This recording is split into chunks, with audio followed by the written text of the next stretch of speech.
श्री शिवाय नमस्तुभ्यं।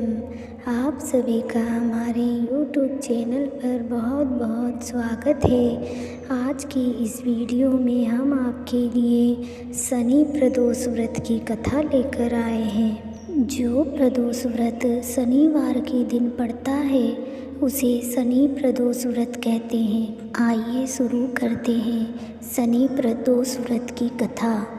प्राचीन समय में एक नगर में एक धर्मनिष्ठ दयालु सेठ रहता था।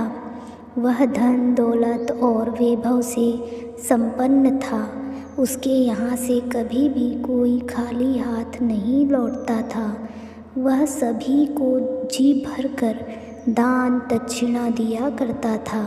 लेकिन दूसरों को सुख बांटने वाले सेठ और उसकी पत्नी स्वयं बहुत दुखी थे। निसंतान होने के कारण दोनों अंदर ही अंदर घुले जा रहे थे।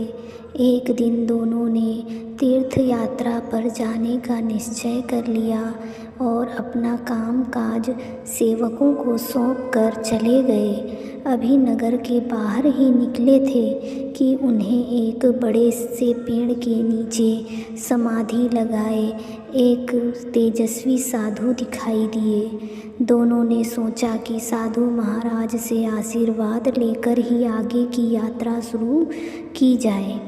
पति पत्नी दोनों समाधि में लीन साधु के सामने हाथ जोड़कर बैठ गए और उनकी समाधि टूटने की प्रतीक्षा करने लगे। सुबह से शाम और फिर रात हो गई, लेकिन साधु की समाधि नहीं टूटी। मगर सेठ और सेठानी धैर्यपूर्वक हाथ जोड़कर बैठे रहे।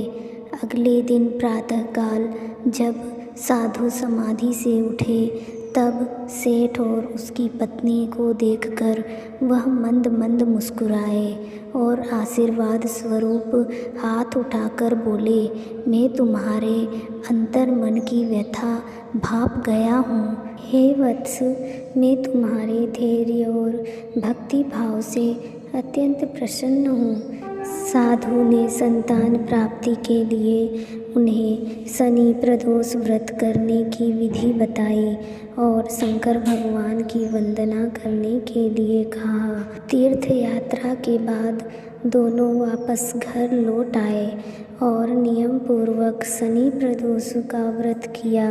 शिव भगवान की कृपा से सेठ की पत्नी ने एक सुंदर पुत्र को जन्म दिया। शनि प्रदोष व्रत के प्रभाव से उनके यहाँ छाया हुआ अंधकार लुप्त हो गया। सेठ और उसकी पत्नी अपने पुत्र के साथ आनंद पूर्वक रहने लगे। यह थी शनि प्रदोष व्रत की कथा। ओम नमः शिवाय।